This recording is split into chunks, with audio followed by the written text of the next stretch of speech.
Oi, pessoal, tudo bem? Sejam muito bem-vindas a essa live que vai ser bacana, muito bacana. Então, eu queria contar para vocês, antes da gente começar, que além de mim, hoje a gente também tem a Silmara da Chácara Mato Preto, para conversar junto com a Tatiana Gouveia, que é a nossa convidada especial de hoje. Lembrando que quem pediu o certificado, fez a inscrição naquele link que estava na descrição do evento, precisa colocar um oizinho aqui no chat para a gente confirmar a presença, tá bom? Eu vou lembrar disso mais tarde também, mas para começar, então eu quero chamar primeiro a Tati, que é a nossa convidada. Tati, seja muito bem-vinda. Boa noite. Boa noite. E vou convidar a Sil, que é quem vai também engrossar o caldo aí das perguntas. Sil, seja muito bem-vinda. Você está sem áudio, minha flor, se você quiser dar um oizinho. Oi, gente. Obrigada. Ando aqui. Vamos lá. Então tá bom. Então, Tati, vamos começar você se apresentando assim, contando um pouquinho de você, da sua trajetória na educação? Então, eu queria primeiramente agradecer o convite da Maíra e falar que é sempre uma alegria estar com a Silmara. Somos, já fizemos alguns projetos juntas e ela é minha companheira de sonhos, né, Sil? A gente tem muitos sonhos em comum. Então, eu queria agradecer muito o convite e compartilhar essa noite com vocês. A minha trajetória na educação, ela teve sempre dois pés, um na administração e um na educação. Então, eu sou administradora e pedagoga e meu mestrado foi em gestão escolar. E aí, quando eu fui investigar as escolas, como elas eram administradas, gerou, assim, um estranhamento, porque em vários aspectos, a pedagogia, que potencializa os encontros, a vida, o cotidiano potente com as crianças, era minado, inibido pelas formas de administração das escolas. Então, no mestrado, eu tive esse reconhecimento de como eram até contraditórios alguns princípios dessas duas áreas. E no doutorado, então, eu fui investigar algumas escolas que, de alguma maneira, tinham outras formas de se organizar e fazer uma gestão compartilhada, participativa, envolvendo a comunidade. Esse primeiro estudo de caso, que seria o doutorado, se transformou numa tese que a gente analisou o ecossistema de inovação educacional no Brasil. Então, mapeando as várias escolas e iniciativas que promovem uma educação transformadora e significativa para as crianças e para os jovens. Então, eu iniciei com esse estudo de caso, mas virou um projeto de um estudo mais horizontal sobre a nossa realidade e o que mobiliza essas transformações. E aí, desde então, trabalho nessa área de inovação educacional como consultora e professora. Atualmente sou professora da pedagogia em gestão escolar e currículo. Que bacana! E a sua tese, eu tive o grato prazer de ler boa parte dela e ela é ótima. A gente vai conversar bastante dela aqui, porque a gente também, assim, né? A tua tese fala um pouco sobre os movimentos educacionais, do que está acontecendo agora, e você consegue fazer uma síntese muito legal das tendências, né? E, enfim, isso foi o que me encantou na sua tese demais. Mas você podia começar, de repente, contando isso para a gente, contando um pouco desse estudo que você fez e do que você conseguiu verificar, assim, né, do momento que as escolas estão agora. A gente vê que tem bastante gente tentando novas formas de ensino-aprendizagem, né? Você podia contar um pouco isso para a gente, por favor? É interessante porque, de repente, dependendo de como a gente conta essa história, a gente também se posiciona, né? Então, se a gente for pensar que a educação integral no Brasil já existe há muitas décadas e que a gente tem representantes dessa educação integral há pelo menos 100 anos, a gente desloca um pouquinho o nosso olhar para o que é inovação, o que é esse monte de informações que a gente tem recebido atualmente, uma perspectiva histórica.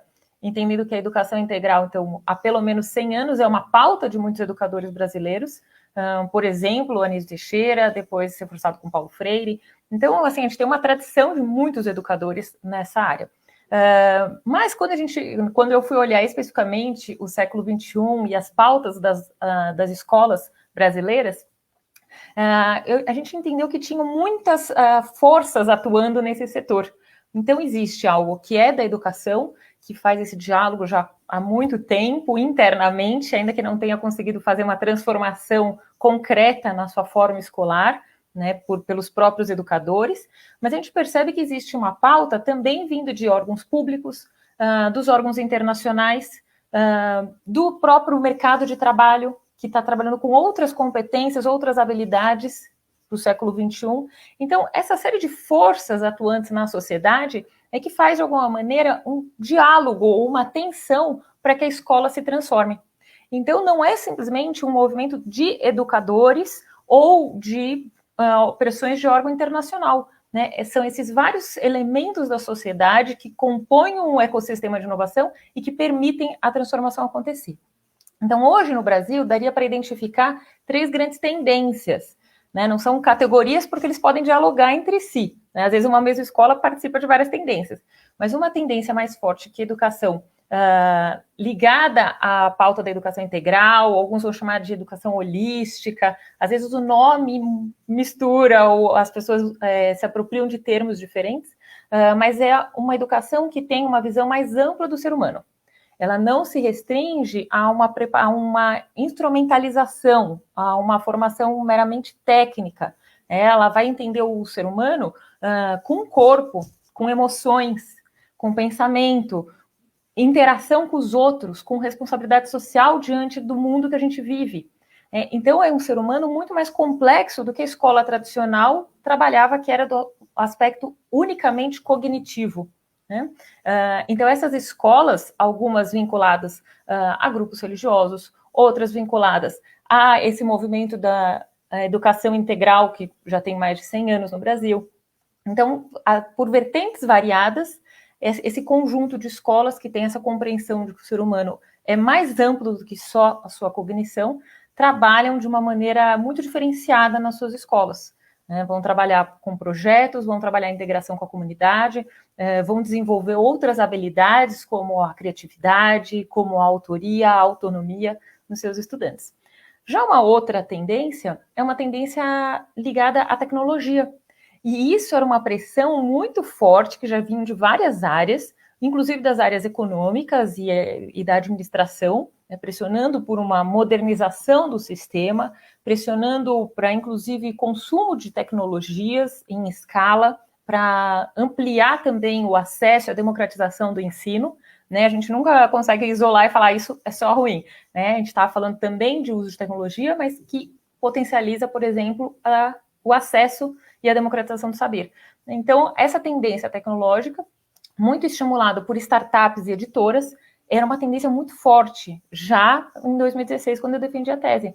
Agora, no contexto de pandemia, então, a gente pode, né, ressaltar essa tendência em todas as escolas, né? Podemos questionar o uso que estamos fazendo dela, mas se fortaleceu muito. E, por fim, uma tendência democrática. Muitas escolas que, inclusive, se posicionam como escolas democráticas. A gestão democrática já está prevista na LDB há quase 2 décadas, ela já está, de alguma maneira, dialogando com a nossa legislação, mas essas escolas democráticas não colocam unicamente a participação das famílias ou dos professores na escola, mas, em especial, dos estudantes, na sua própria trajetória, para que eles ganhem compreensão do processo que eles desenvolvem de aprendizagem, que eles tenham voz dentro da instituição. Então, elas se organizam de uma maneira muito singular. Então, essas 3 grandes tendências ainda explicam um pouco desse movimento de inovação. Eu acho essa síntese que você conseguiu fazer do movimento de agora muito bacana, assim. E daí, só dando um recadinho antes da gente continuar, pessoal, o microfone de vocês não está aberto, mas os dedinhos aí no chat estão. Então, por favor, Se vocês tiverem qualquer pergunta para a Tati, a gente já conversou antes, né? Ela falou que está super à disposição para responder o que vocês perguntarem aí, tá? Essa live aqui não é só de nós três, mas é de todo mundo. Então, vamos participar e tirar o máximo de proveito desse momento aqui com a Tati. Sil, quer fazer alguma pergunta? Eu continuo aqui perguntando enquanto as meninas... Então, vai.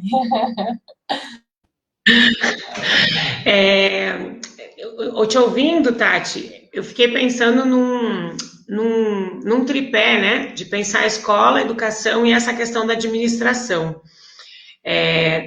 Eu trabalho em escola pública, né? Você sabe. Tenho essa relação também de ver que tem uma tentativa e um esforço muito grande de não só de encontrar esse lugar de uma escola transformadora, mas de buscar esse caminho de fazer as coisas acontecer de modo muito vivo, né? Assim, os gestores sempre se esforçando, sempre acompanhando.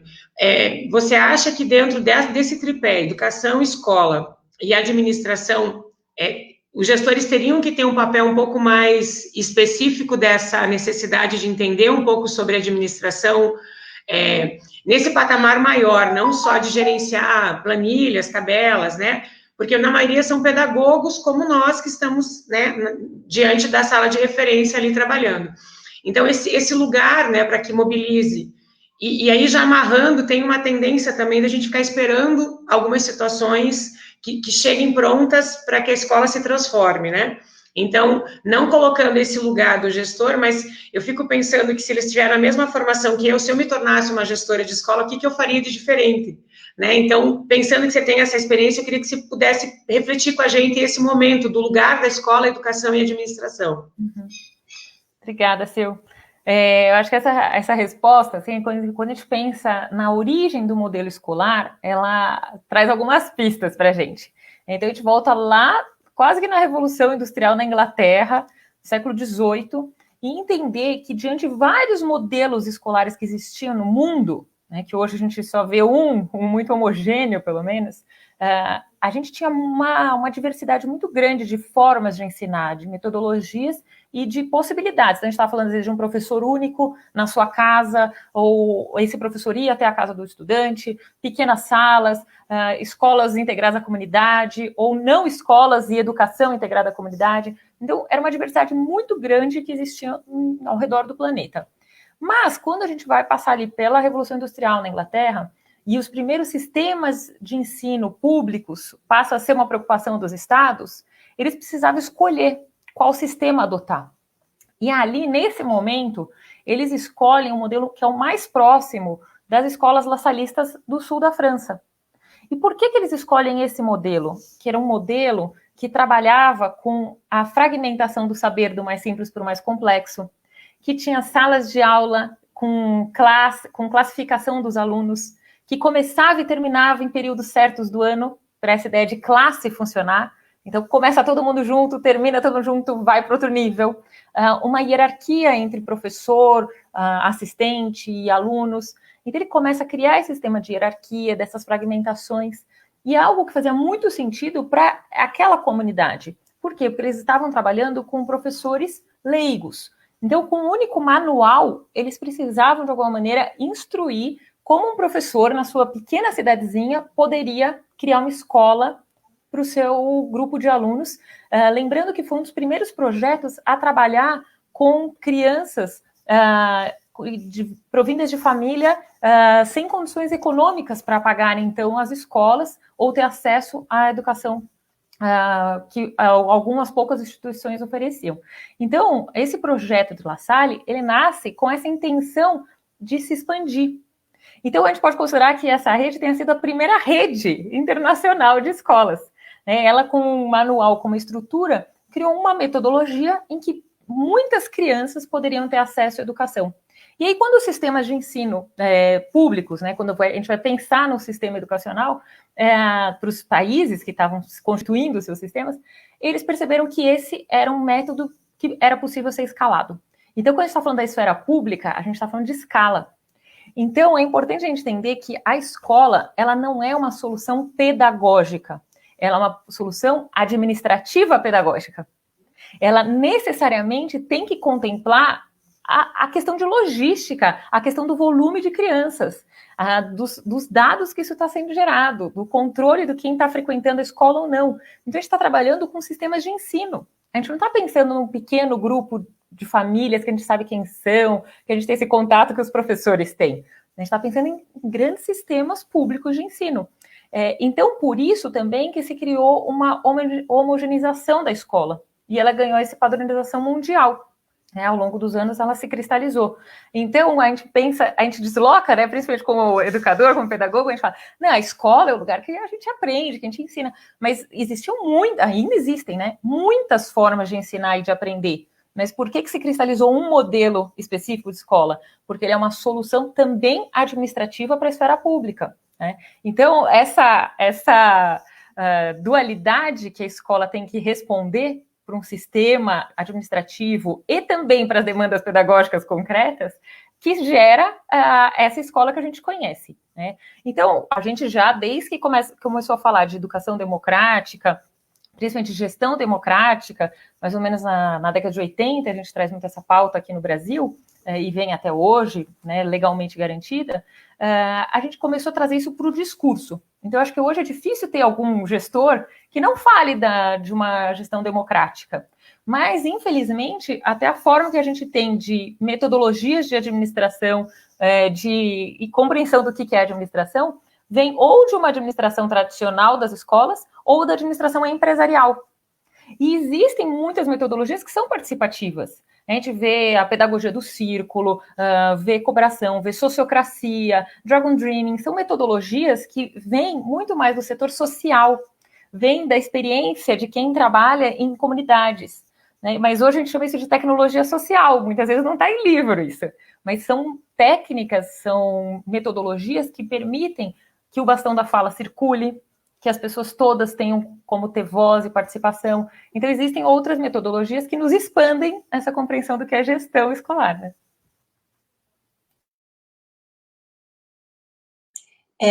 Vou aproveitar aqui, meninas, e a gente tem duas participações no chat. A primeira é a Pamela, ela, na verdade, ela não fez uma pergunta, mas ela compartilhou aqui falando que ela está tendo contato com a pedagogia Waldorf e ela tem percebido a questão do cuidado do processo da evolução educativa de cada educando, olhando cada indivíduo na sua totalidade, trabalhando todo o aspecto abrangente né, mesmo como pensar, sentir, querer, dando autonomia e protagonismo aos educandos, sendo exemplo para que eles mesmos possam se autoeducar. É uma pedagogia que é muito bacana, né? No meu ponto de vista, eu acho que seria uma das que eu escolheria para o meu filho, minha filha, enfim, que eu acho muito legal. A Gabriele, ela colocou uma pergunta para você, Tati. O que você pensa sobre essa volta das aulas presenciais nas escolas neste tempo tão crítico de pandemia no qual nosso país vive? Pois o ensino emergencial remoto não é fácil para ambos, professores e alunos.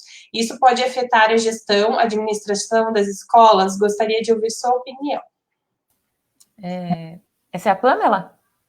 Não, essa é a Gabriele. A Pamela foi que falou da pedagogia Waldorf. Obrigada. Gabriela, é um momento muito sensível que a gente está vivendo, ímpar, né, para a nossa geração. E aqui eu acho que existe uma reflexão importante de a gente fazer, que é o papel da escola, né? Então, se a escola é esse lugar quase que exclusivo do que a gente destinou socialmente para a aprendizagem, ela também ganhou um significado social muito atrelado à assistência social. Então, em muitos municípios, a escola é o único braço do Estado para atender toda aquela população.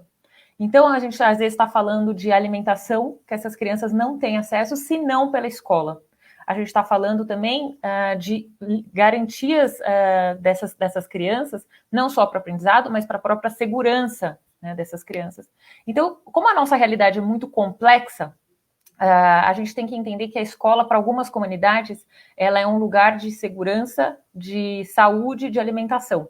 E quanto esse tipo de instrumento social, as escolas, de alguma maneira, elas precisam continuar à disposição da sociedade. A gente não pode faltar com assistência social às nossas crianças.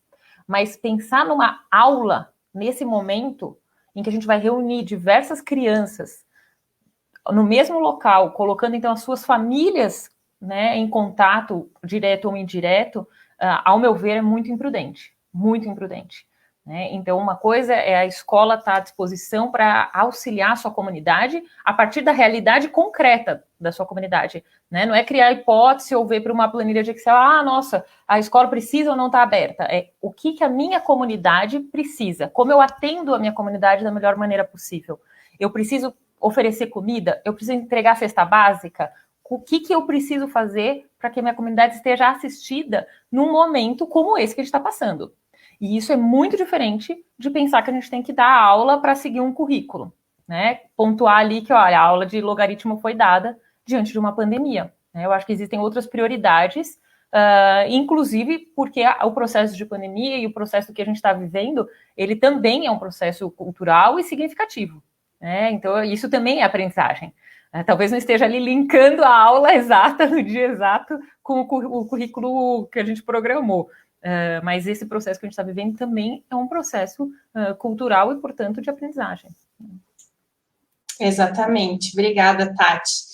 E essa vinda e volta dos alunos para a escola é uma coisa que também não é boa, né? Então, por exemplo, aqui em Curitiba, as aulas voltaram e em 2 semanas fechou de volta. Então, como que isso fica na cabeça das crianças, né? É muito triste também pensar. Hoje eu ouvi a minha sobrinha, ela tem 3 anos, e ela falou assim, quando que eu vou voltar para minha escola? Me deu uma dor no coração, gente, porque não sei quando que ela vai voltar para a escola. É porque isso é uma dimensão muito importante também, né? O simplesmente ficarmos trancados ad infinito também compromete muitos processos educacionais, psicológicos, né? Então a gente também está, de novo, né? Eu acho que a solução não tem que vir de cima para baixo, né? A solução tem que ser construída com a nossa comunidade. Então, o que a minha comunidade precisa? Ela está precisando porque os pais das minhas crianças todos estão trabalhando e essas crianças precisam de um local em que elas estejam seguras, né? Ou não, ou a minha comunidade é uma comunidade de classe média que tudo bem, eles estão tendo acesso ao ensino remoto. Então, é entender e dialogar com a sua comunidade, né? Dialogar com as famílias para criar e construir essas soluções. Exato. Tati, eu queria voltar um pouquinho na discussão dos movimentos que a gente falou agora há pouco, das tendências educacionais, né, que você pesquisou um pouco. Assim, uma pergunta que eu sempre me faço é, quando será que, eu não sei se vai ter resposta para isso, mas enfim, mas quando será que a gente vai conseguir ter força para mudar um pouco do que a gente tem hoje como mainstream, assim, né, como o normal da educação hoje, assim, quando será? Porque a gente vê diversas ações muito bacanas acontecendo, não só no Brasil, né, no Brasil tem diversas, mas no mundo inteiro tem muitas coisas legais de educação, muitos novos jeitos de aprender, e quando será que a gente vai conseguir trazer isso à tona, sabe? E a gente se modificar enquanto país, porque aí a gente sempre pega a Finlândia como exemplo, né, de boa educação, ou pelo menos, não sei se é de boa educação, mas é um país que consegue, de tempos em tempos, e não é um tempo longo, é um tempo curto, revisitar toda a sua base né, como se fosse a nossa base curricular comum, ela consegue revisitar e sempre está alterando, dependendo do que eles percebem na sociedade, enfim, né? Oi, Maíra, super boa sua pergunta, né? Especificamente a Finlândia é interessante porque eles têm já quase que uma metodologia de atualização. Então, a BNCC, equivalente para eles, ela necessariamente vai ser revisitada a cada 10 anos. Então, quando eles entregam uma versão da BNCC, automaticamente eles já abrem a equipe de atualização para os próximos 10. E essa equipe é constituída pelas famílias, pelos professores, e tem uma escuta à comunidade, e num caráter muito técnico. né, no sentido de que eles até reforçam, né, essa questão de que muda governo, entrou um partido, saiu outro, isso não interfere em nada no processo curricular deles. Então, é um processo que vem em diálogo constante com os educadores e com as famílias. Por quê? Porque agora eles estão implementando uma base que eles planejaram 10 anos atrás, né? E, por sua vez, quando ela terminar de ser implantada, ela já tem que ter uma nova. E atualizada, porque para os próximos 10 anos. Então, a gente está falando que, mais ou menos, eles estão com um período de 20 anos sobre o diálogo do futuro. Quais são essas competências que vão ser necessárias para daqui 20 anos, né? Para daqui 15. Então, eles vão fazendo essas questões e vão já planejando uma adaptação do seu currículo.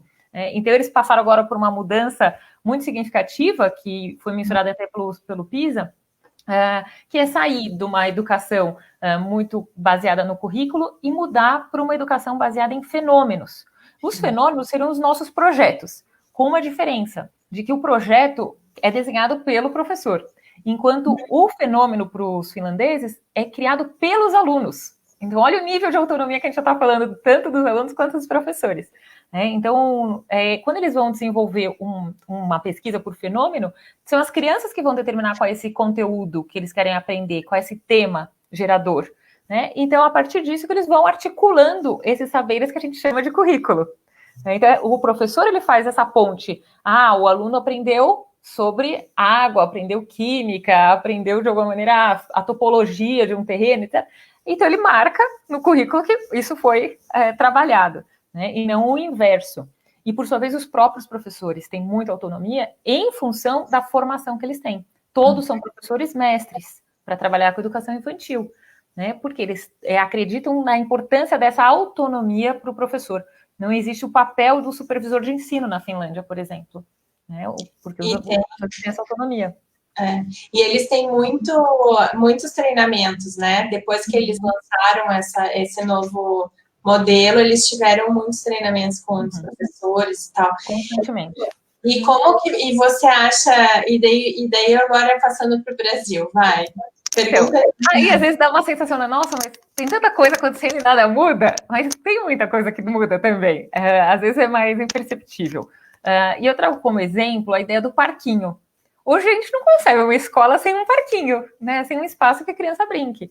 Mas antes de 1920, com a escola novismo, né, na década de 20 e 30, as escolas não tinham parquinho. E aí veio o movimento da escola nova, trazendo uma série de pautas com foco na criança, a importância da ludicidade, né, na primeira infância. E aí as escolas passaram a ter parquinho. E hoje é normal ter parquinho, né? Mas não foi uma revolução. Às vezes a gente espera por uma revolução. E o que a gente vai vendo são adaptações, são pequenas mudanças. Uma delas, que eu acho que é muito significativa, foi a incorporação das competências gerais na BNCC. Então, quando a gente traz as competências gerais, falando que é conteúdo obrigatório para todas as crianças do Brasil, empatia, cooperação, autoconhecimento, autocuidado, só trazendo assim, alguns exemplos, isso é muito significativo. E isso pode ser a semente para uma mudança muito relevante dentro dos espaços escolares. Né? Porque agora, legalmente, nós temos um conteúdo que precisa ser trabalhado. Não é mais simplesmente a vontade de um educador. Não é simplesmente a vontade ali daquele grupo de professores que, mas eu acho que seria legal. Né? Agora, legalmente no Brasil, nós temos isso estabelecido. A gente também tem outras orientações que trabalham com uma visão mais ampla de educação.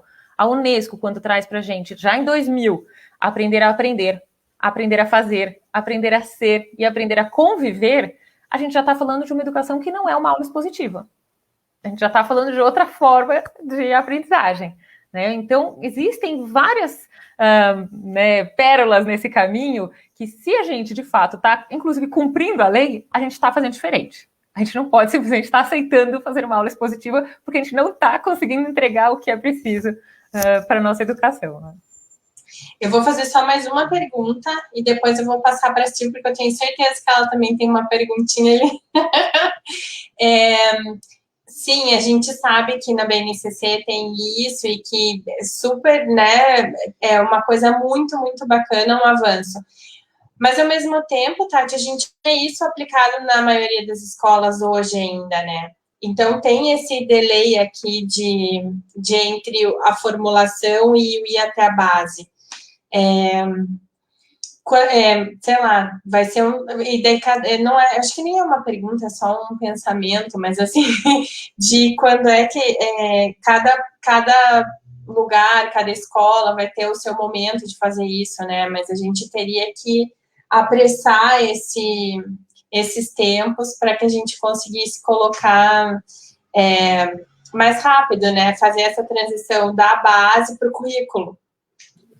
E, de novo, né, pensando nessa complexidade que é a escola e que é a educação. A nossa educação não é feita pela política pública que determina a lei, né? Ela é feita pelas práticas pedagógicas dos professores em sala de aula. Então, existe material didático. Então, de novo, né, trazendo exemplo da BNCC, quando ela traz projeto de vida como um conteúdo também obrigatório agora para as crianças brasileiras. Quando ela criou essa demanda nacional, as editoras, por sua vez, também começaram a produzir materiais ligados a projeto de vida. As ONGs começaram a fazer projetos ligados a projeto de vida. Então, a gente percebe que quando mexe uma partezinha da engrenagem, as outras também precisam se movimentar. Só que não é só de cima para baixo que essa engrenagem se movimenta, né? Todas as partes estão juntas, movimentando umas às outras. Então, enquanto educador, a gente pode mobilizar muitas coisas. A gente pode fazer uma transformação ou na nossa sala de aula, ou na nossa escola, ou no nosso bairro, transformando ele num bairro educador, por exemplo. Né? Então, existem as várias instâncias de atuação que eu acho que são muito relevantes de pensar. Que não é porque, não trabalho no MEC, mas aonde você trabalha? O que você já está fazendo pela sua comunidade agora? Né? Por exemplo, a própria Escola da Ponte, como que começou? Com um grupo de estudo de 3 professores. 3 professores lendo Freinet. E eles falam, olha, vamos começar a fazer nossas aulas diferente, né? De uma forma diferenciada. E isso foi gerando uma onda, né, que mobiliza. Então, acho que quando o mapeamento do MEC de escolas inovadoras e criativas em 2016 foi feito, né, eles fizeram um mapeamento mostrando que a educação no Brasil, a inovação no Brasil acontece em escola de educação infantil, fundamental, médio, ensino superior, escola indígena, do campo, na cidade, né, escola pública particular. Então, não existe um único lugar que pode acontecer a inovação. Essa mudança ela pode vir de qualquer contexto, vindo de qualquer agente, seja um agente público, né, na secretaria, ou seja nós, professores, na sala de aula. Então, como que a gente faz a nossa aula, por exemplo? Uma boa pergunta essa. Vamos deixar aqui... Sil, eu vou deixar essa pergunta no ar, quem quiser se pronunciar. Sil, passo para você a palavra, minha querida. Obrigada. Nossa, tá uma delícia te ouvir, Tati. É um panorama de saudade da gente estar no chão da escola, né? Assim, faz muito tempo, né? Eu estou com muita saudade dessas discussões e dessas amarrações, né? E aí fico pensando aqui nesses movimentos maiores, assim, né? Desse significado de uma comunidade educadora, de um território educativo e de uma cidade educadora.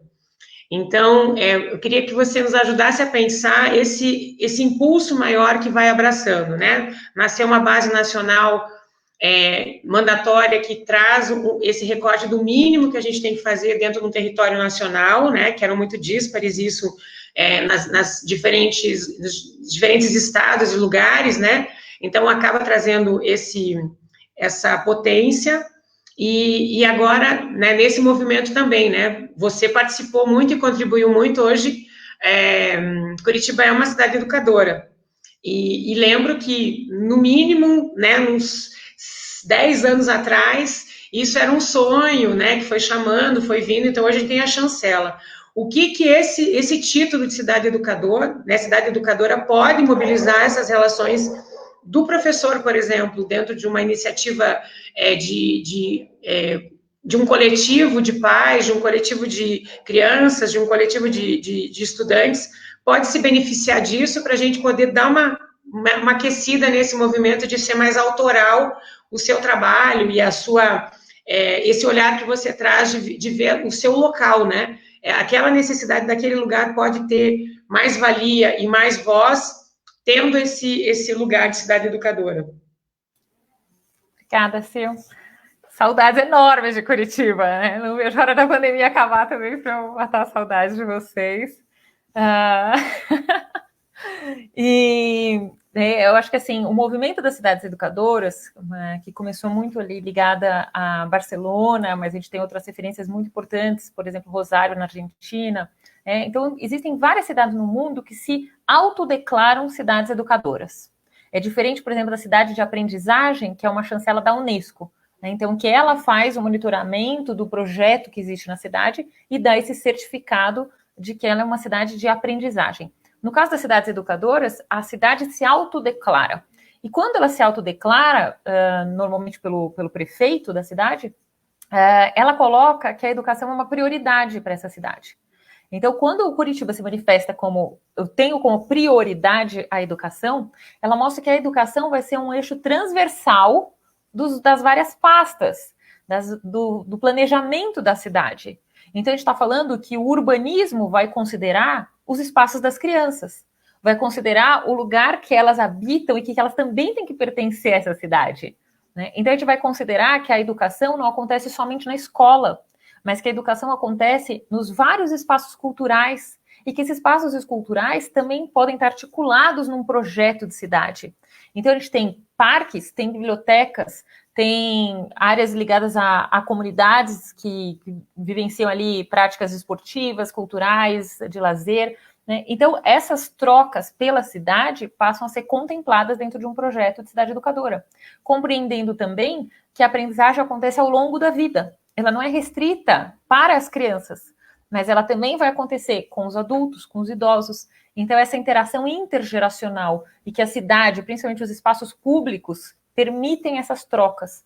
Então, quando a cidade se declara como uma cidade educadora, ela, de alguma maneira, vai trazer isso para o seu currículo, trazendo, então, experiências e vivências que transcendem os muros da escola, passa a integrar a comunidade, os vários espaços públicos, né, em parceria também com as outras secretarias. Então, se torna um projeto de cidade, deixa de ser um projeto pedagógico da escola, ou restrito à pasta de educação, né, a Secretaria de Educação, e passa a ser, então, um projeto coletivo. E esse coletivo, ele tem várias formas de ser feito, né, de novo. Pode ser feito ali pela secretaria alterando um currículo, mas ele pode ser feito a partir da escuta desses vários agentes, né, com esse lugar de fala. Por quê? Porque talvez um bairro tenha uma diferença cultural de outro. Então, o que é significativo para aquela comunidade? É fazer uma pista de skate, né, e que ali, que ao redor dessa pista de skate, que vai acontecer esse encontro cultural, ou vai ser através de uma horta urbana? Então, a partir dessa horta urbana que essa comunidade se conecta. Então, as potencialidades do território é que vão também dizer quais são essas soluções desses projetos. E aí eu puxo para você, Sil. Quero saber como foi para você essa experiência também, né? Há 3 anos atrás, né, em 2018, a gente teve a Rede Curitibana para a Transformação Educacional, né, muito com essa pauta também, né, de dialogar a cidade com o território, com os projetos de educação. Era uma rede, sim, de 400 educadores, né, então foi um projeto de 1 ano de conexões ali. E assim, eu estava nessa, com certeza, né, Sil? Então eu queria saber também da sua experiência de participar da rede.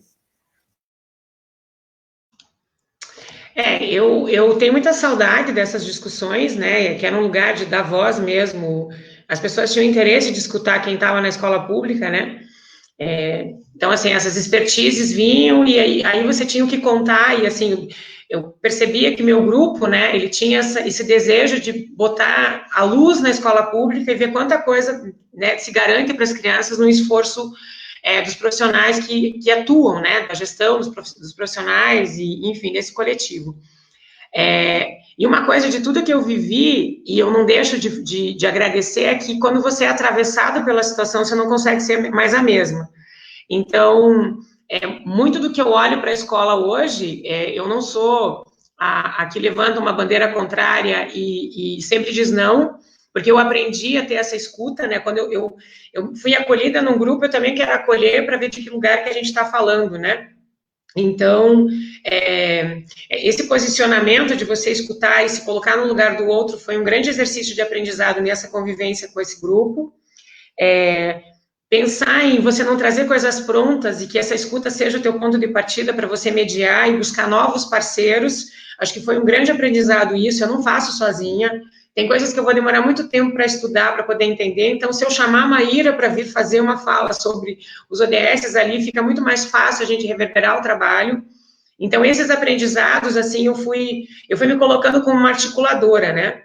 E esse atravessar da coisa é que você não desiste, você acredita no que você faz, você acredita no diferente, porque você está vendo que a geração que você está acolhendo naquele momento é diferente da tua, então as necessidades são diferentes, os saberes são diferentes, e eu acredito muito nessa coisa do fenômeno, né? Aí, buscando um pouco esse trabalho que a gente tem desenvolvido há 15 anos aqui na Chácara, é isso, é olhar o fenômeno, o que está acontecendo, isso vira conteúdo para a gente depois pensar o que as crianças aprenderam, né? Então, eu faço muito esse exercício, assim.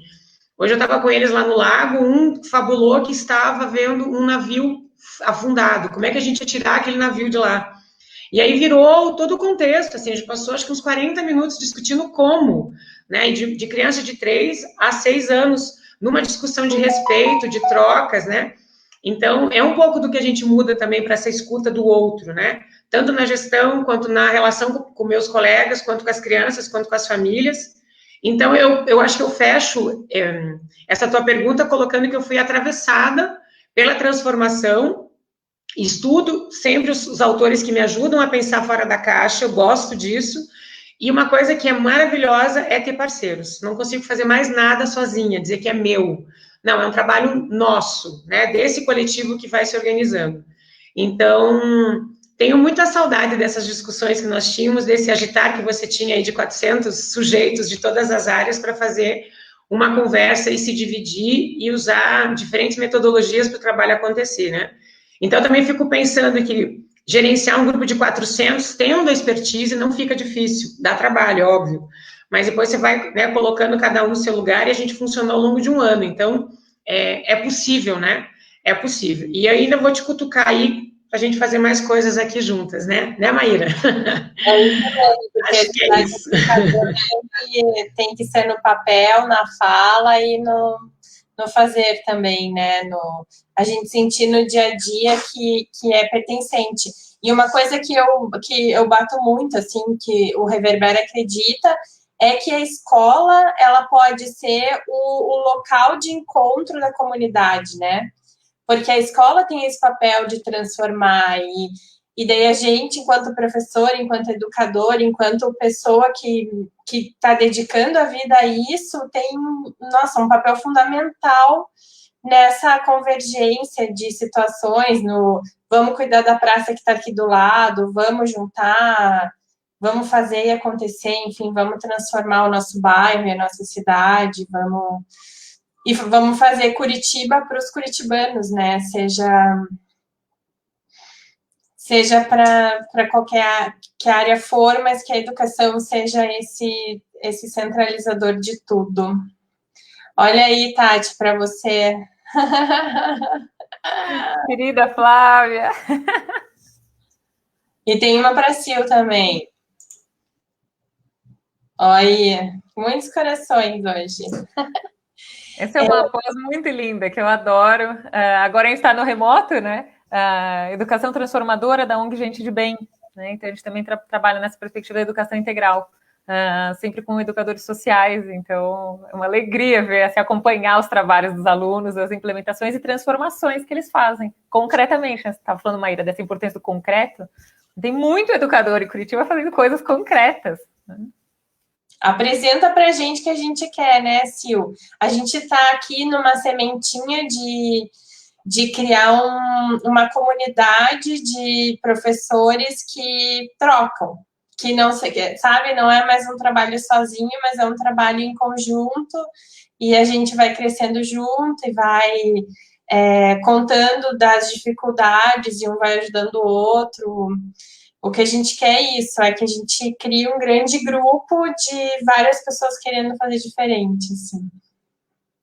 E isso tem um potencial enorme, Maíra, né? Eu gosto muito do exemplo do movimento da escola moderna em Portugal, que já tem 50 anos, e até por isso a gente consegue ver os efeitos disso, mas eles também começaram assim, um grupo de professores, porque eles se viam às vezes limitados em escolas, falavam, mas a minha escola não é diferente, a minha escola é tradicional, e como eu, numa aula de 50 minutos, consigo fazer diferente? Então, entre eles começaram também um grupo de estudo, e ali eles foram desenhando o que era significativo, o que era possível de fazer em 50 minutos. Né? Então, quando eu tive a oportunidade de visitar, né, essas escolas do movimento, não são escolas, mas são educadores, eu entendia quando, às vezes, uma professora pedagoga que ficava todas as manhãs com um grupo, conseguia trabalhar de forma muito diferenciada, né, com autonomia, os alunos pesquisadores, já se reunindo nas famílias, né, com as cadeirinhas já preparadas. Então, é uma sala totalmente diferente, uma sala tradicional, que do lado dela era tradicional, né? Ela só, na sua sala de aula, conseguia transformar. Mas, para mim, a surpresa era, mas e aí, um professor, né, que está no Fundamental 2, só tem 50 minutos, como vai fazer esse trabalho? Porque ali eles começam a fazer o planejamento segunda e o próprio aluno faz a sua autoavaliação na sexta. Eles têm assembleia todas as semanas para fazer uma ampliação de consciência do grupo, né? Quais são os conflitos, as necessidades que o grupo traz. E aí eu volto para a fala da Silmara. Né? Às vezes, quando a gente começa um trabalho em grupo, tem muitos desafios. Por quê? Porque a gente também precisa se amadurecer enquanto grupo. Então, não é assim, começamos e acabou, implementou. Né? Existe toda uma maturidade do grupo, do aprender a conviver, aprender a fazer junto. Né? E isso é o exercício. Se colocar para escutar o outro, entender como eu trabalho com o outro, entender isso que a Sil falou, né? De que, olha, eu sozinha não vou conseguir fazer tudo. Né? Eu preciso criar pontes. Eu preciso, ao mesmo tempo que ouvir, criar empatia, também permitir que os outros me ouçam. Né? Então, esse trabalho vai construindo uma equipe pedagógica, ou vai construindo uma rede de educadores. Então, no caso deles, há 50 anos, os professores trocam entre escolas essas informações. Eles têm um sábado por mês em que eles fazem essa troca. Então, um sábado por mês, cada professor, inclusive, escreve em seus relatos para fazer até uma publicação, e nesse sábado, um vai contando como está sendo a sua sala de aula, quais são os desafios pedagógicos que ele está enfrentando. E aí, a partir disso, eles vão criando também soluções coletivas. Então, foi se criando uma metodologia mesmo de trabalho. Então, tem um texto meu que está disponível na internet, que chama Movimento da Escola Moderna em Portugal, que saiu no Outras Palavras. Legal. Então, ali explica um pouco como uma rede de educadores chegou em mais de 200 escolas em Portugal. E eu fico pensando aqui, né, Maíra, essa relação da metodologia é muito o papel do pedagogo, né? De organizar isso e de trazer os registros, né? Os leigos não entendem, não precisam entender. A gente precisa deixar claro as conquistas, né? Essa articulação mesmo de como a gente faz, como é que as paredes comunicam na escola, né? Passei o olho 2, 3 vezes, aquilo vai entrando, né? Assim, a gente vai fazendo essa comunidade se formar a partir das próprias linguagens que a gente usa no cotidiano, né? E eu fico pensando que muitas vezes a gente não coloca isso, não dá luz a isso nesse sentido, porque está tomado de conteúdo, está tomado da falta de fenômeno na escola, né? Tá sobre aquela questão de fazer o cotidiano virar rotina, né? Eu já rompi isso muito forte na escola, pensando que quando eu consigo comunicar aos outros, os outros começam a falar daquilo que eu estou fazendo, é um aliado, né? Que o pai não vem te cobrar, que ele vem ver, nossa, né? Legal isso, as crianças contam, hoje a gente tem essa coisa meio da tecnologia para chegar mais perto do adulto, para a criança ser entendida quando ela traz os fragmentos. Então, usar esse mecanismo de contar para os outros o que a gente está fazendo, né? Não se inibir disso, e que as paredes da escola precisam marcar essa relação, né? De que não é só daquela apostila, daquele caderno que a gente está aprendendo, a gente está vivendo inúmeras coisas. E na escola, a gente conseguiu, depois que recebeu o currículo da cidade educadora, colocar um caminho de ser uma escola educadora antes de ser uma cidade educadora. A gente entender que papel é esse dentro da escola, absorver essa relação desse coletivo, essa interdependência das relações e essa escuta da infância, né? De se tratando da educação infantil. Mas que já foi mudando, porque as crianças vão crescendo e vão levando isso para o ensino fundamental. Então, esse querer ter voz, né? Esse querer estar dentro da escola e pertencer não é só um chavão, é algo que você percebe que eles estão com muita vontade de voltar para a escola, porque isso foi oferecido e ofertado nesse tempo que a gente conviveu, né? Então, ter saudade desse lugar, assim, eu tô com muita saudade. Eu voltei uma semana e, assim, sabe, eu estava feliz, com medo, é óbvio, né, com todos os cuidados, mas eu falei, nossa, eu estou no meu território, é aquilo que eu acredito, eu estou com a minha casinha de madeira, eu estou com o meu entorno ali da floresta, né? Muita alegria, assim, muita satisfação. E óbvio que entendendo esse movimento de tudo que a gente está vivendo e respeitando, tendo uma escuta também dos pais e percebendo que a gente precisa conversar mais para poder levar esse ano, senão a gente vai ter, assim, problemas que a gente não vai ter medida para controlar isso e organizar isso como sujeitos, né? Vai adoecer e vai virar algo que é um problema de pessoa para pessoa, e não mais da política pública ou desse social. Então, acho que o que você traz, assim, desse coletivo, é um coletivo que a gente precisa falar de dentro da escola para fora, né? O que a gente está sentindo, como é que a gente está vendo, quem pode voltar, quem não pode. Acho que o teu papel ali, né, na tua fala foi incrível, que dá esse alento, assim, vamos conversar. Não adianta achar culpados, porque não existe. A gente tem uma pandemia que mudou a vida de todo mundo, mas precisa trazer essa situação de paz e esse efeito que a Maíra traz sempre muito forte de comunidade. O que é ser uma comunidade, né? Então, acho que eu estou muito feliz de te ouvir. Muito, muito, muito, muito, muito. Sil, e justamente na pandemia, diante de tantas negatividades que a gente pode listar, de alguma maneira os pais começaram a entender o que acontece numa sala de aula. Eles começaram a ver quais são esses conteúdos e a dificuldade, inclusive, de ensinar seus filhos, né? Os que tiveram acesso, porque muitos nem isso puderam vivenciar, né, durante a pandemia. Mas então aproveitar que eles estão sensibilizados, que agora eles veem o valor de um professor, e que a capacidade de um professor até de, né, orquestrar tantos alunos simultaneamente, né, que não são só os filhos dele, criar esse diálogo, essa ponte, né, já que foi um tema que sensibilizou e que requer uma solução coletiva. Esse que é o ponto. Uma solução parcial, ela também vai ser parcial, ela não vai contemplar as várias demandas, né? A gente tem demandas infinitas nessa pandemia e continuaremos, né? Continuaremos com elas, mesmo com a volta às aulas. Gente, É por isso que eu fico... Desculpa, Maíra, eu só queria trazer a ponte aqui dessa pergunta, então, né? Da relação da educação e da escola, né? Que peso tem cada coisa. Porque a educação é para todos, né? E agora a gente tem a parceria dos pais nesse sentido, e esse lugar da escola, né? Não sucatear, não colocar que é um depósito de crianças, que não é só de sentidos de fazeção de tarefas, é de outra ordem. Esse lugar da escola, o físico da escola, precisa abraçar essa transformação para a gente poder ganhar aí um espaço maior de relações de direito, relações de respeito, relações de gente que queira ser professor porque tem um bom modelo na sua frente. Então, eu acho que para mim pesa muito. Quando eu boto a administração no tripé e no triângulo, é para pensar nessa relação mesmo de que lugar é isso e que escola representa para a comunidade. O papel da escola, né? Gente, a gente tem um pouquinho menos de 10 minutos. Aproveitem a Tati aí, façam mais perguntas, por favor. E aí, lembrando, né, gente, que o Reverbera, a Chácara Mato Preto e a Tati, todos estamos no Instagram também, que depois, se alguém perdeu essa live, vai estar no YouTube lá do Reverbera, se vocês quiserem, tá? E eu tô aqui me enrolando para vocês fazerem perguntas, gente, não me decepcionem, por favor. Olá, veio uma, vamos lá, a Flávia. Eu não sei se é pergunta, acho que ela só fez uma pontuação aqui. A Flávia falou, sim, os pais têm sido muito carinhosos até pelo WhatsApp, eles têm nos dado muito retorno, pois finalmente entenderam a importância do nosso trabalho. É isso aí, Flávia. Acho que não é o momento, né, para criar essas outras pautas, porque eu acho que a pandemia já é uma grande pauta e um problema em comum, né, que requer, então, uma solução comum. Acho que a fala da Flávia mostra isso, como essa sensibilização já aconteceu, que às vezes é o mais difícil, né? Então, aproveita essa ponte, né, e vai estreitando esses laços.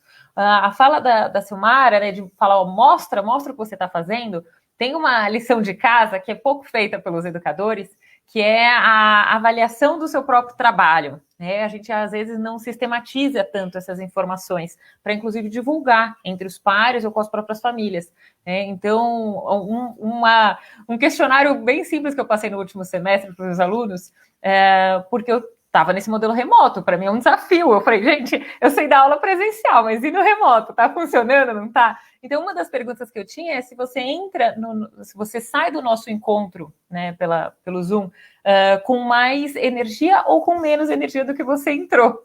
E aí perceber que 10h30 da noite os alunos estavam saindo com mais energia, isso para mim foi um super indicador de que os encontros são significativos. E aí, a partir do momento que você sistematiza esses dados, você consegue mostrar isso para a sua equipe pedagógica, você consegue mostrar isso para suas famílias, você também vai ganhando respaldo do trabalho que você está desenvolvendo. E isso ajuda, então, também a sustentar essas outras práticas, talvez não tão tradicionais. E aí, o que eu ia comentar é que, talvez numa situação, né, fora da pandemia, em que as coisas estejam minimamente reorganizadas, existem muitas formas de a gente criar esses diálogos, pelo menos dentro da comunidade escolar, principalmente com vídeos, com livros. Isso é um ótimo gancho para os diálogos, né? Então, a gente tem muitos vídeos sobre educação na internet, educação proibida, o filme Quando Sinto Que Já Sei, que é um documentário sobre escolas brasileiras. Tem uma série de seriados, né, como Destino Educação. Então, vê um trecho desse filme, pega uma parte ali, faz uma roda de conversa com os pais ou com outros educadores. O que a gente acha que tem de diferente ali? O que é desafiador nessa proposta? O que é de interessante? A gente conseguiria fazer isso? Por que sim, por que não? Então, às vezes, usar esses recursos que já estão disponíveis, que nos auxiliam a essas reflexões iniciais, principalmente com documentários, que eu acho que é uma linguagem muito acessível para a comunidade escolar, a gente vai criando esses ganchos de diálogo. E sempre que a gente pode dialogar, é uma forma de estreitar e construir essa ponte para ir criando soluções e formando essa comunidade escolar para a transformação. E é uma coisa que o Tião Rocha sempre fala, né? Eu acredito muito no que ele fala que a educação é sempre plural, né? Então, quando você está conversando e pensando criticamente, conversando com as pessoas sobre aquilo que você viu e tal, você aprende muito, né? Você aprende mais do que você ensina, muitas vezes. Então, isso é bem bacana. E fomentar essa conversa, essa troca entre os pares é muito importante, né? A gente sempre vê professores reclamando de como essa área da educação é sozinha, é solitária, né? E não precisa ser, não tem que ser, pelo amor de Deus, porque como a Sil falou, é em parceria que a gente cresce, né? Isso mesmo. Bom, se ninguém se pronunciou aí, gente, eu tenho mais uma pergunta. Agora eu vou puxar a sardinha para o meu lado, Tati. O Reverbera, o nosso projeto, ele foca bastante na educação para a sustentabilidade. E eu sei que uma das tendências dessa educação mais holística, mais integral e tal. Conta um pouquinho dos projetos que você viu aqui no Brasil ou coisas que você viu fora que tem essa pegada mais de mudança de estilo de vida, Esse tema é um tema muito relevante. Eu acho que a pandemia também permite a gente observar isso, né? A nossa forma de ocupação desse espaço e se entender também como natureza, né? A gente não está alheio, nós não somos uma sociedade, nós também somos animais integrados, né, nessa parte do planeta, como todas as outras espécies, talvez criando mais impacto negativo, né, no sentido que as outras espécies. Então, os temas de sustentabilidade são muito relevantes e também já perpassam, né, a nossa base, já estão alguns projetos, mas que a escola se estruture a partir dessa compreensão ecocêntrica, né, e não egocêntrica, como a Mari gosta de contar, a Mari do Gente de Bem, e que nessa compreensão também da sustentabilidade, tem alguns projetos que nascem em comunidades sustentáveis. Então, a gente no Brasil tem várias comunidades sustentáveis que, de alguma maneira, vivem de outra forma, né, com menos consumo, com outro tipo de habitação, e ali eles criam projetos também educacionais para os seus filhos. Tem uma escola que é bem famosa nesse sentido, que é a Green School, na Indonésia. Ela já tem 10 anos e agora ela está se expandindo. Ela foi para a Nova Zelândia, a África do Sul, México. Existem muitas pessoas querendo também trazer aqui para o Brasil, porque a gente dialoga muito com esse projeto da Green School. Então, na Green School, a gente tem, por exemplo, uma escola de bambu, né? Mas nos outros países, ela não são de bambu. Por quê? Porque o projeto também é concebido a partir da comunidade. Quais são os recursos que fazem parte daquela ilha, o que não vai degradar, o que não vai ser uma estrutura totalmente alheia à habitação daquele espaço, né? E ali, além desse projeto de sustentabilidade, ele é o eixo condutor do currículo. Então, os projetos das crianças vão ser desenvolvidos sempre com esse eixo norteador. E aí ficou um caso até bem famoso, né, da Green School, que são as meninas que, na época, acho que tinham 12 anos, começaram a levantar a pauta dos canudinhos plásticos no mar, e conseguiram, inclusive, aprovar uma lei, né, no país delas para proibir os canudos plásticos em função dos problemas ambientais, né? Crianças de 12 anos, né? Voltando àquilo que todos nós somos capazes de fazer as transformações em qualquer contexto, em qualquer realidade. E qualquer idade também. Muito bacana. A Rosi, ela fez uma pergunta aqui. Acho que é a última, né, gente, da live. Vamos lá. Seria essa falta de diálogo responsável pela sociedade ainda ver o professor como responsável pela escola estar fechada?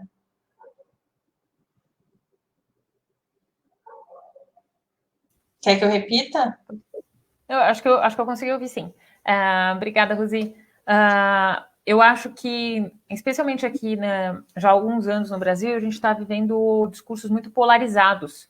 E mais do que procurar uma solução conjunta ou se comprometer com a solução, é fácil a gente culpar o outro. Né? Então, a gente cria esses discursos polarizados, cria, então, essa pessoa como o inimigo que eu tenho que combater, né, ao invés de trazer para um diálogo. Então, se cria, assim, de fato, esses discursos que colocam o outro como alheio à sua própria ação. Né? Então, não existe uma disputa entre professor, família, rede pública. Estamos todos vivendo um grande desafio nesse momento. Estamos lutando por uma sobrevivência física, emocional, econômica. Né? Não é uma situação simples para ninguém, e todo mundo tem pauta muito legítima nesse momento. Todo mundo, de alguma maneira, abdicou da sua vida como se conhecia, né? da identidade que se reconhecia. Tem pessoas que estão passando por processos profundos de luto também. Então, esses humores surgem, né? E aí esses discursos também que separam, ao invés de unir e criar soluções. Né? Então, eu desviaria, assim, desse tipo de discurso para que a gente conseguisse construir outras pautas, outras formas de diálogo, né, ao invés de também tentar rebater, né, no sentido contrário a essas falas. Legal. Gente, passamos de 1 hora, então é o momento de... Deixem aqui uma fala final, alguma coisa que vocês... Tati, Sil, o que vocês querem deixar como, sei lá, um recado, um pensamento, alguma coisa aqui para o pessoal que está assistindo a gente, por favor. Querem tirar no 2 ou 1? Eu agradeço, então, mais uma vez o convite, ainda que à distância, né, nessa realidade que a gente vive. Gostaria de desejar muita paz, muita força para todos os educadores, que a gente está vivendo, sim, um momento muito desafiador, e se criarmos esses espaços de diálogo, de inspiração, de troca, isso vai ficar mais fácil, né, de passar por esses momentos, né, que são individualmente e socialmente muito desafiadores, e eu espero do fundo do coração que a gente consiga criar as melhores soluções possíveis para cada contexto que a gente vive. Então, obrigada, meninas.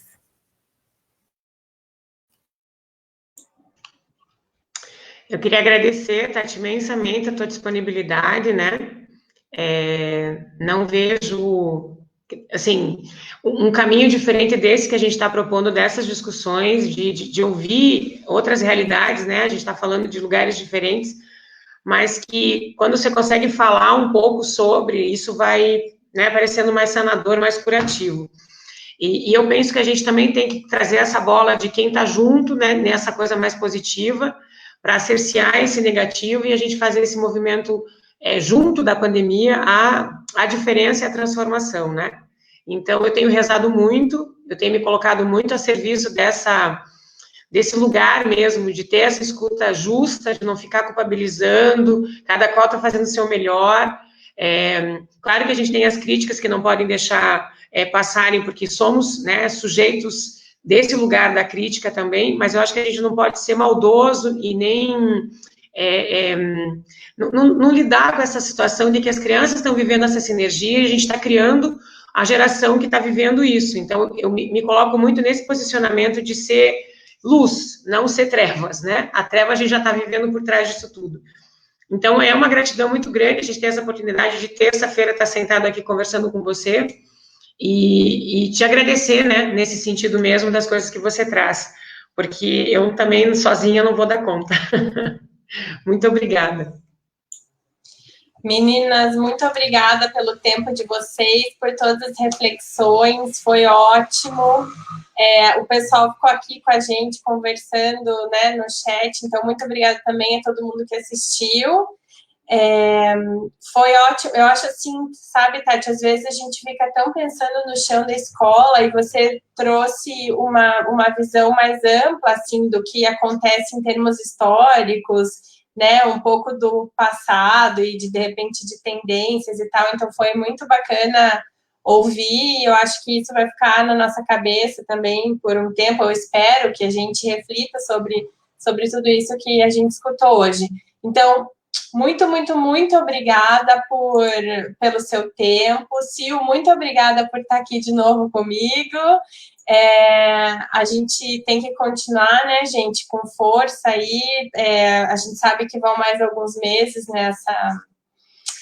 nessa pandemia, que ninguém gosta de fato, mas que a gente vai ter que passar por isso com paciência e tranquilidade. Então, vamos nessa. Muito obrigada para todo mundo. E nos vemos em breve. Beijo, boa noite.